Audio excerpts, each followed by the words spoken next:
April 1 నుంచి కొత్త పన్ను చట్టం రానుంది అని చెప్తున్నారు.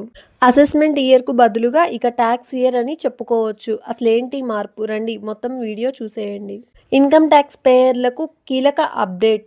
ఏప్రిల్ 1 నుంచి కొత్త ఆదాయపు పన్ను చట్టం 2025 అమల్లోకి రానుంది. ఇకపై అసెస్మెంట్ ఇయర్‌కు గుడ్ బై చెప్పి టాక్స్ ఇయర్ విధానం ప్రవేశపెట్టనున్నారు. అసలు మార్పేంటి? ఆదాయం వచ్చిన ఏడాదికే ఇకపై టాక్స్ ఇయర్‌గా పరిగణిస్తారు. ఫైనాన్షియల్ ఇయర్, అసెస్మెంట్ ఇయర్ అనే గందరగోళానికి ముగింపు పలుకుతున్నారు. దీనిలోని ముఖ్యమైన విషయాలు. ఏప్రిల్ 1 నుంచి మార్చి 31 వరకు టాక్స్ ఇయర్‌గా పరిగణిస్తున్నారు.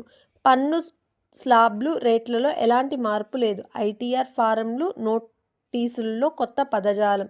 మొదటిసారి ట్యాక్స్ ఫైల్ చేసే వారికి మరింత సులువు. ఇది కేవలం పేరు మార్పే కాదు, పన్ను వ్యవస్థను మరింత పారదర్శకంగా, యూజర్ ఫ్రెండ్లీగా మార్చే అడుగు. ఇలాంటి మరిన్ని అప్డేట్స్ కోసం మన ఛానల్‌ని సబ్స్క్రైబ్ చేసుకోండి.